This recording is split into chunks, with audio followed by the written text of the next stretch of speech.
Pemirsa, Anda masih bersama kami dalam Berita Lampung. Bagi Anda yang baru bergabung, berikut Berita Lampung pilihan hari ini.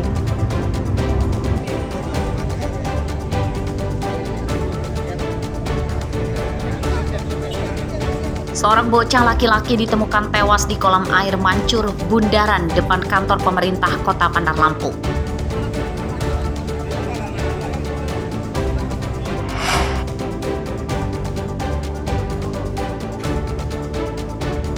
Pegawai rumah sakit menyambi calon rekrutmen pegawai negeri sipil di Beguk.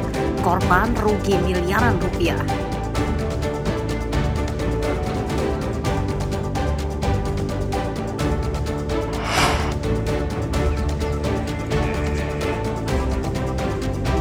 Vaksinasi sapi kurban di Bandar Lampung ditingkatkan untuk mencegah paparan penyakit mulut dan kuku.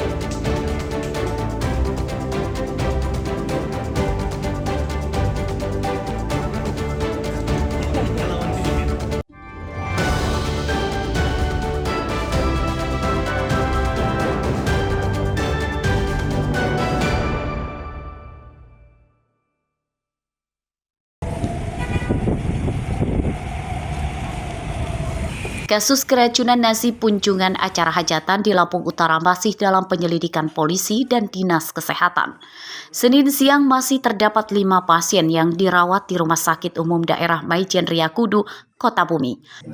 Kondisi kesehatan mereka kini masih dalam tahap pemulihan.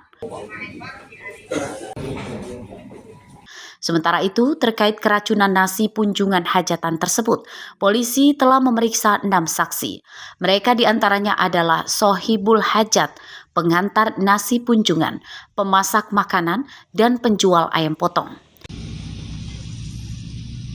Dinas Kesehatan, bahwa dari Dinas Kesehatan sudah mengambil sampel dari ayam, kemudian dari muntahan dari korban. Kemudian kami penyidik sudah melaksanakan hari ini, sudah memeriksa kurang lebih dari pihak yang mengantar kunjungan itu sebanyak 4 orang. Kemudian tuan rumah juga kami mintai keterangan. Kemudian kami juga melaksanakan pemeriksaan ke tempat sumber ayamnya. Jadi sementara ini masih proses penyelidikan semua. Berdasarkan hasil lab ya, nanti kita tunggu sama-sama dari Dinas Kesehatan. Kepalanya pusing, badannya panas, lemas. Jadi yang dimakan, yang dapat kunjungan itu apa aja isinya? Ada mie instan yang belum yang masih bungkusan sama nasi sama ayam. Cuman itu aja ya? Ya. Jadi memang yang kita makan ayam sama nasinya aja ya? Setelah makan itu, subuh yang kita rasain Perutnya nyeri.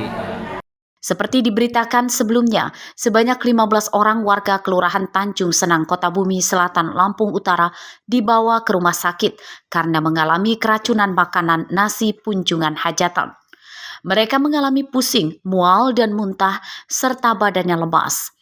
Menurut pasien, makanan Punjungan itu berupa nasi putih, ayam sayur, tumisan sayur mayur, dan mie putih serta jajanan makanan ringan.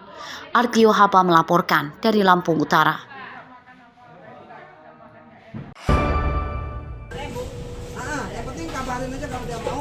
Penahanan ijazah dan dokumen pribadi pekerja buruh oleh manajemen perusahaan tempatnya bekerja kini resmi dilarang oleh pemerintah.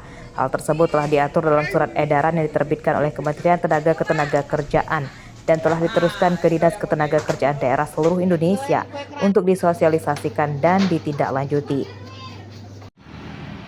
Petugas Dinas Ketenagakerjaan atau Disnaker Lampung pada Senin siang menyatakan akan segera menyosialisasikan aturan itu ke seluruh perusahaan. Pemberi kerja dilarang menahan ijazah dan dokumen pribadi milik pekerja buruh sebagai jaminan untuk bekerja. Dokumen pribadi tersebut merupakan dokumen asli antara lain sertifikat kompetensi, paspor, akta kelahiran, buku nikah, dan buku pemilik kendaraan bermotor atau BPKB.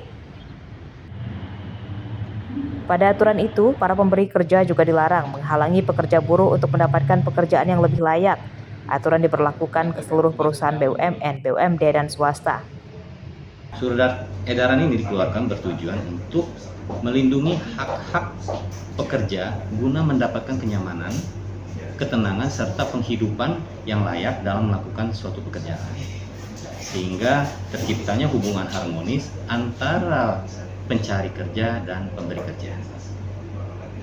Penahanan ijazah dan atau dokumen pribadi milik pekerja atau buruh oleh pemberi kerja. Oke, ada poin-poin penting nggak Pak dalam essay tersebut Pak? Ada berapa poinnya? Poin-poin penting dalam ini seperti pemberi kerja dilarang mensyaratkan atau menahan ijazah atau dokumen pribadi milik pekerja buruh sebagai jaminan untuk bekerja. Ada juga pemberi kerja dilarang menghalangi atau menghambat pekerja atau buruh untuk mencari dan mendapatkan pekerjaan yang lebih layak. Aturan pelarangan penahanan ijazah diterbitkan pemerintah setelah muncul kisruh penahanan ijazah puluhan karyawan oleh salah satu perusahaan swasta di Surabaya, Jawa Timur beberapa waktu lalu. Penahanan ijazah itu sebagai jaminan untuk bekerja.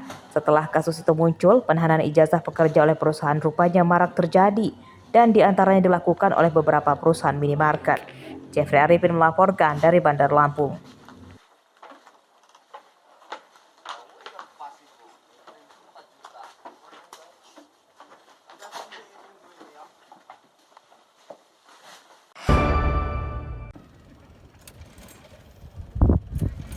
Para nelayan Bagan di pesisir Teluk Bandar Lampung terdampak cuaca buruk, angin kencang, dan gelombang tinggi. Mereka terpaksa libur melaut karena hasil tangkapan ikan turun drastis dan tidak sebanding dengan biaya operasional. Menurut nelayan, cuaca buruk di perairan Teluk Bandar Lampung telah terjadi selama lebih 2 pekan. Selain hasil tangkapan menurun, cuaca buruk juga menyebabkan bagan mereka rusak. Masa libur nelayan kini diisi dengan meminggirkan bagan-bagan mereka karena jika tetap di tengah laut khawatir rusak dan supaya tidak hilang. Ini angin kencang, terus ikan juga susah dicarinya. Dalam waktu sebulan ini seperti apa kondisinya Pak? Ya kondisinya ya susah nyari ikan karena angin kencang. Oh, anginnya kencang banget? Ya banyak bagan rubuh. Oh. Selain rubuh apa Pak? Selain rubuh ya udahlah hancur gitu aja gitu kan. Jadi ya hilang pekerjaan. Mata pencarian Kerjaan hilang. Jadi kayak Bapak ini kan bagannya rusak. Rusak ini karena angin. Jadi gimana Pak solusinya untuk memenuhi kebutuhan rumah tangga? Ya nggak tahu juga, bingung ya. Bingung ya Pak? Nyarinya. Ya mau nggak mau ya kita jalanin aja. Lama nih bagan-bagan nggak turun Bang? Sekitar 8 harian. Seminggu lebih? Iya. Kenapa sebabnya Bang? Ya itu ombaknya gede terus ini anginnya kenceng. Anginnya kencang? Arus kenceng. Oh angin dan arus kencang? Arus, ya. Informasinya ada bagan juga yang gelam ya Bang? Ya yang rubuh ada. Yang rubuh? Ya makanya ini mau dilihat takut ada yang rubuh. Sejauh ini ganggu nggak sih Bang? Ya ganggu lah Pak untuk makan kita sehari-hari ya dari sini kalau nggak dapat ya susah kita. Selain nelayan Bagan, para nelayan dengan perahu kecil juga ikut terdampak cuaca buruk. Mereka tidak berani melaut terlalu ke tengah karena khawatir celaka. Sedangkan untuk nelayan modern atau yang menggunakan perahu besar, tetap bisa melaut karena mereka bisa menjangkau ke tengah laut dengan aman. Arsadi Saputra melaporkan dari Bandar Lampung.